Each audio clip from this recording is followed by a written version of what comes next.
Welcome students. आज अपन next video में plant embryology के अंतर्गत माइक्रोस्पोरोजेनेसिस यानी लघु बीजाणु जनन के अंतर्गत टैपेटम का स्टडी करने जा रहे हैं। इससे पहले के लेक्चर में टैपेटम जो है और कितने प्रकार की होती है टैपेटम और टैपेटम का निर्माण कैसे होता है।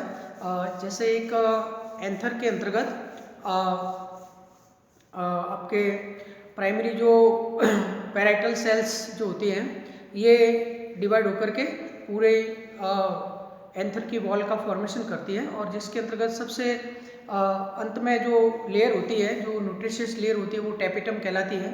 तो टैपेटम जो है उसमें आपको पहले भी हमने एक सी टैपेटम और पी टैपेटम के बारे में भी बताया था और जो इलेक्ट्रोनिया थॉम्साई में पाई जाती है।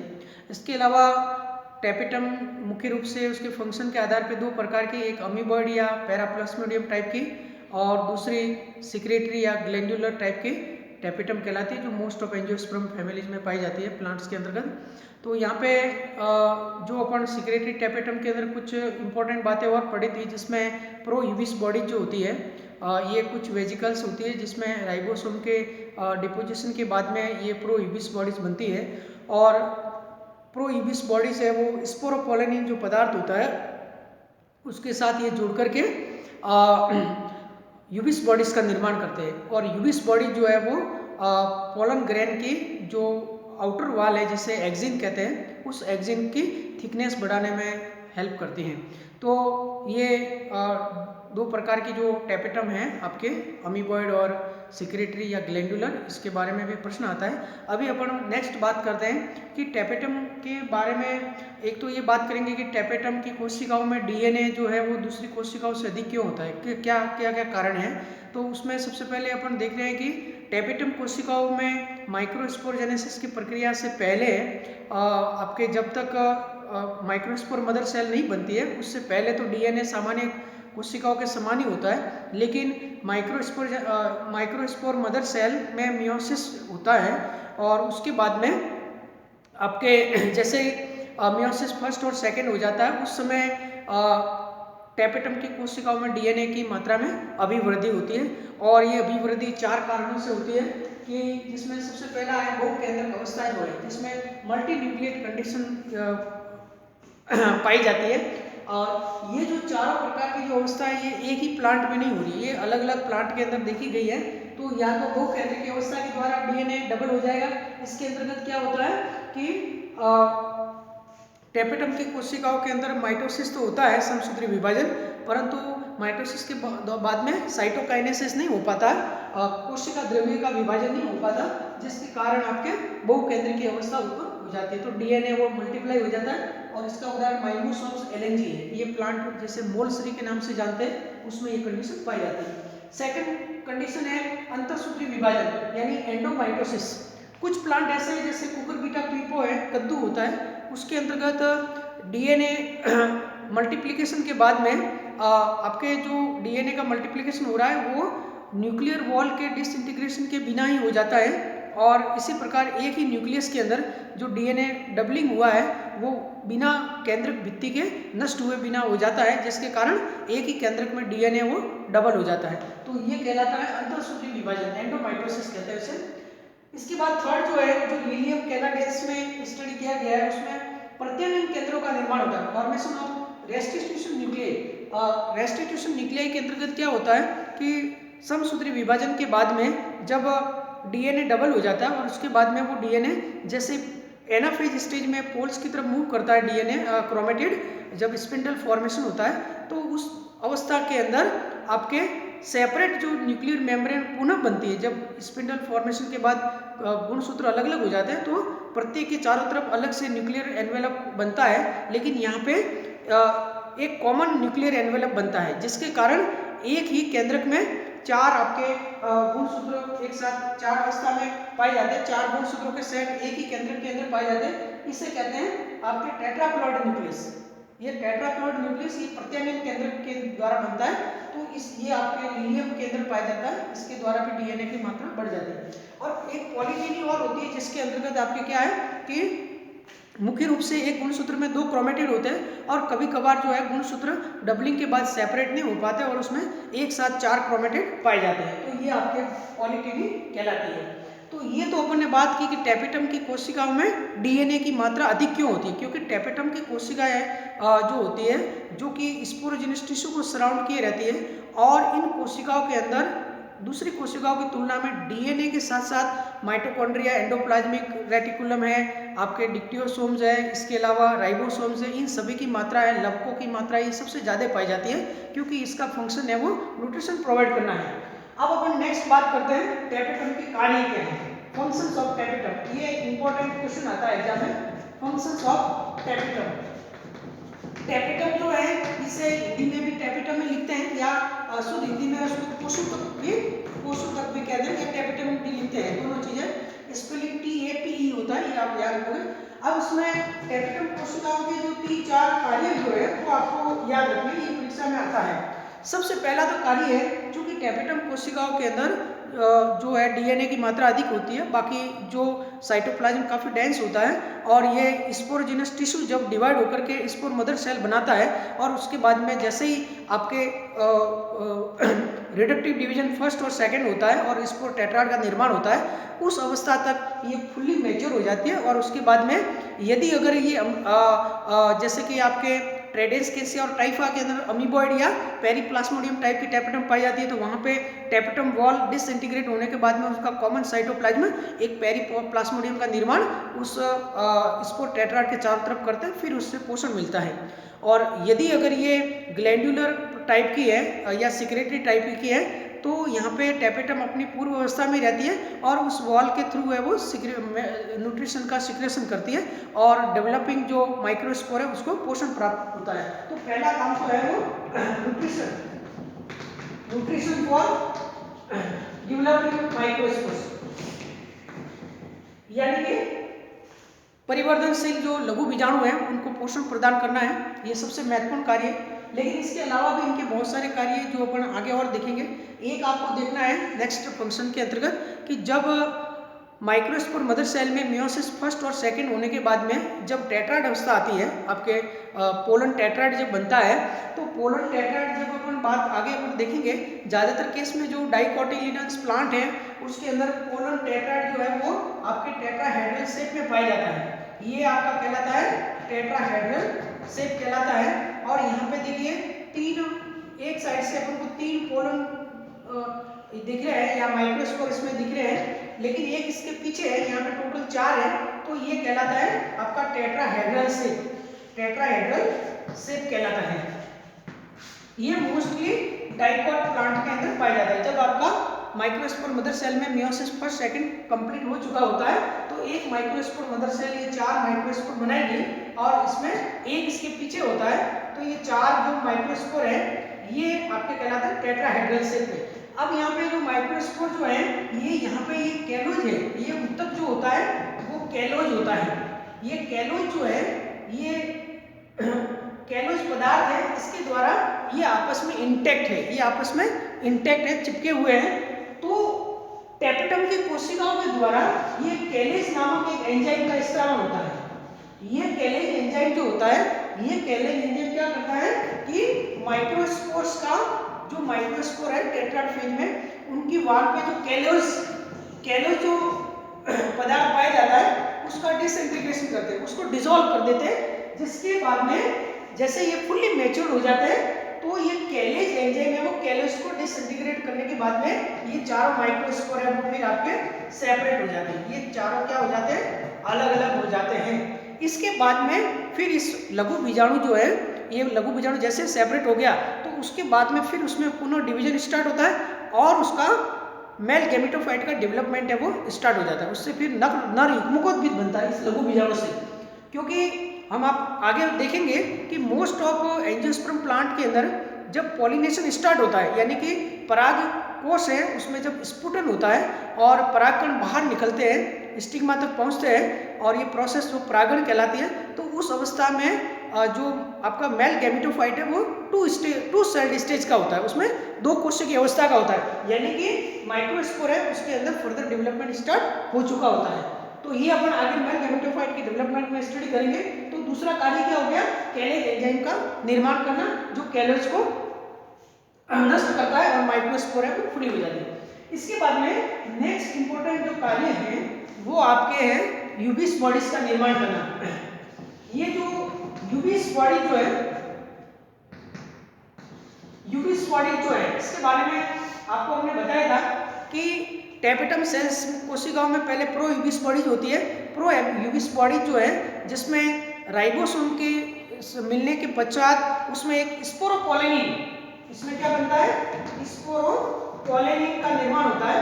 ये स्पोरोपोलेनिन जो है ये पदार्थ, इसके बारे में हमने पहले भी बताया था कि ये पोलन ग्रेन की जो बाह्य भित्ति होती है, एक्साइन जिसे कहते हैं, उसके अंदर ये डिपॉजिट हो जाता है। और ये स्पोरोपोलेनिन है वो आपके टेम्परेचर या प्रेशर रेजिस्टेंट होता है और ये पैलाइनोलॉजी की स्टडी में ये काफ़ी आपके इम्पोर्टेंट रोल प्ले करता है। तो प्रो यूबीस बॉडीज के अंदर जैसे ही स्पोरोपोलेनिन का ये मिल जाता है तो उसके बाद में ये कंडीशन यूबीस बॉडीज कहलाती है, उससे यूबीस बॉडीज बनती है। और यूबीस बॉडी जो होती है, ये यूबीस बॉडी पोलन की जो एक्सिन होती है, पोलन की जो एक्सिन होती है उस एक्सिन की थिकनेस को बढ़ाने में सहायता करती है। तो यहाँ पे यूबीस बॉडीज का निर्माण है या स्पोरोपोलेनिन का, वो भी टेपेटम कोशिकाओं द्वारा होता है, जिससे कि पोलन की आउटर वॉल जो होती है जो कि आपकी स्पाइनी होती है और उसमें अलग अलग कैविटीज होती है और उसकी थिकनेस को बढ़ाने में सहायता करती है, ताकि पोलन ग्रेन जब माइग्रेट करे तो प्राकृतिक जो फोर्सेज है उससे उसको लॉस बहुत कम होती है। इसके बाद में नेक्स्ट होता है कुछ प्रोटीन्स की बात करते हैं। इसके अंदर आपके कुछ प्रोटीन्स हैं जिसमें ट्रिफाइन है, ट्रिफाइन प्रोटीन जो होती है, एक ट्रिफाइन प्रोटीन है और एक पोलन कीट होता है। ये क्या है, पोलन कीट है।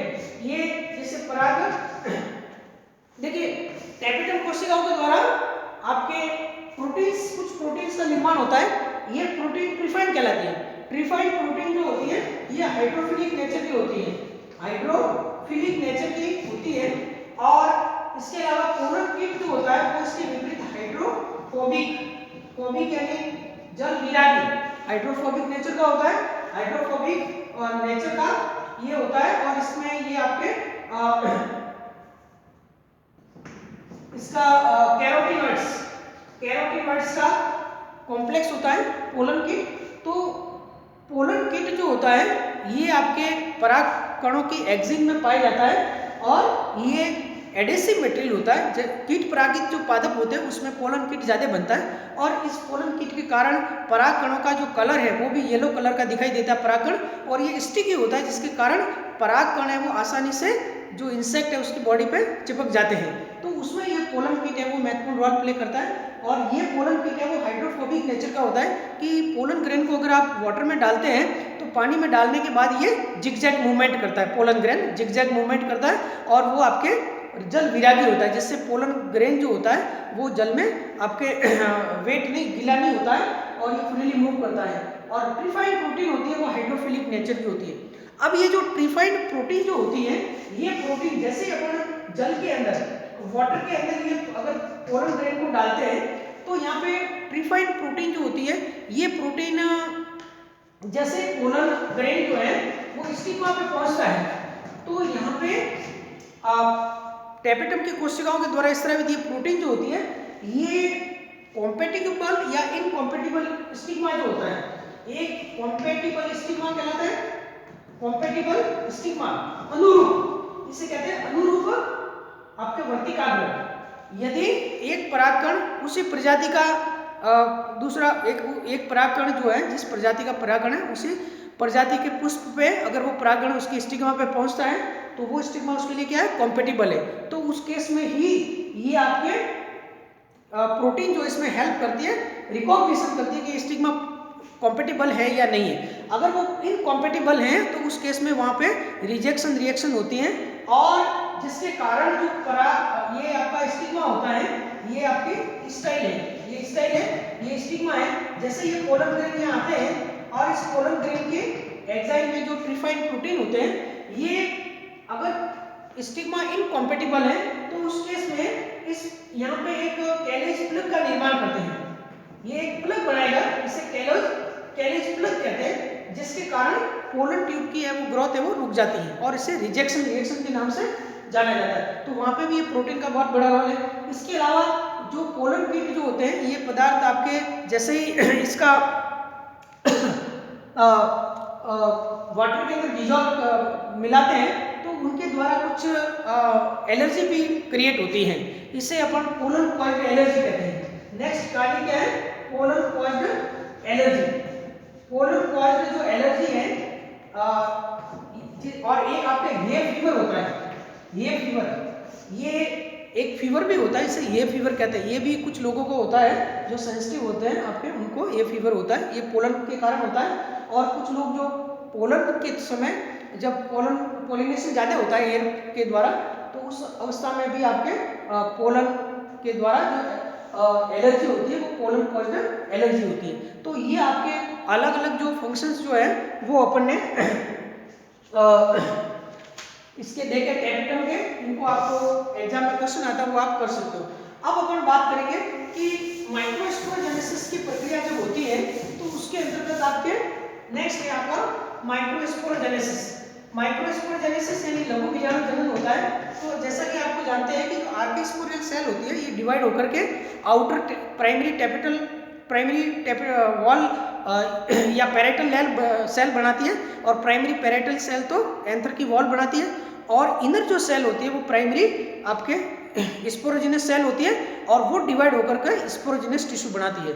और ये स्पोरोजिनस टिश्यू जो है फाइनली डिवाइड होकर के माइक्रोस्पोर मदर सेल बनाती है, और माइक्रोस्पोर मदर सेल जो डिप्लॉइड होती है उसके अंदर फिर आपके मियोसिस फर्स्ट और सेकंड होता है। तो मियोसिस फर्स्ट और सेकंड के पश्चात आपके क्या बनते हैं, माइक्रोस्पोर का निर्माण होता है। तो माइक्रोस्पोर मदर सेल में मियोसिस के द्वारा माइक्रोस्पोर का फॉर्मेशन क्या कहलाता है, माइक्रोस्पोरोजेनेसिस कहलाता है।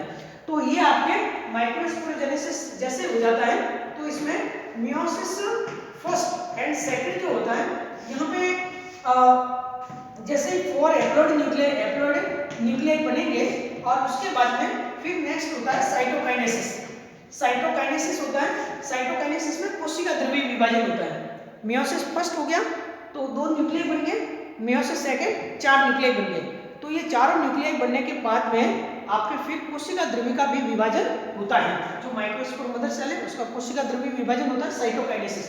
तो ये जो साइटोकाइनेसिस 2 प्रकार का होता है। एक तो आपके होता है सक्सेसिव टाइप, एक तो आपके सक्सेसिव टाइप होता है, और दूसरा कहलाता है साइमल्टेनियस टाइप। साइमल्टेनियस टाइप कहलाता है। सक्सेसिव टाइप का उत्तरोत्तर प्रकार, हिंदी में कहते हैं इसे उत्तरोत्तर प्रकार का, ये ज्यादातर आपके मोनोकॉट प्लांट में पाया जाता है। और दूसरा साइमल्टेनियस टाइप, उसे युगपत कहते हैं हिंदी में, युगपत प्रकार, और ये ज्यादातर डाइकॉट प्लांट में पाया जाता है।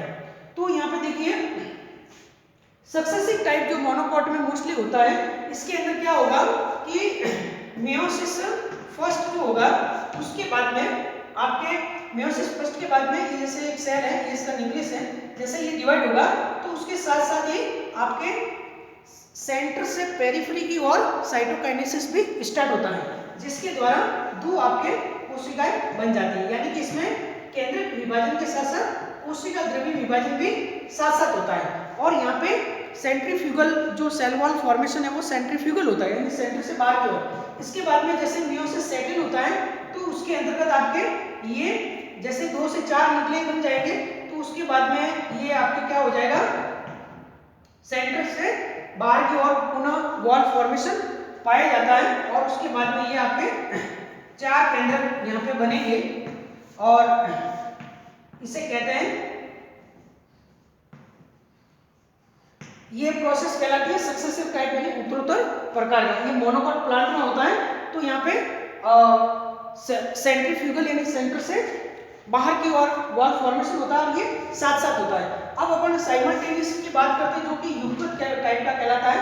और यहाँ पे जो meiosis first, microspore mother cell में मियोसिस फर्स्ट और मियोसिस सेकंड होने के बाद में, यानी जैसे चारों केंद्र बन गए, उसके बाद में माइक्रोस्पोर मदर सेल का साइटोकाइनेसिस है वो आपके पेरिफेरी से सेंटर की ओर एक साथ है वो, उसमें साइटोकाइनेसिस होते हैं। और इस प्रकार से इसमें 4 माइक्रोस्पोर्स का निर्माण होता है। ये 4 माइक्रोस्पोर का निर्माण होता है। तो तो इस प्रकार की प्रोसेस कहलाती है साइमल्टेनियस टाइप का साइटोकाइनेसिस कहलाता है, युगपत टाइप का, और ये मोस्टली डाइकोट एंजियोस्पर्म प्लांट में पाया जाता है।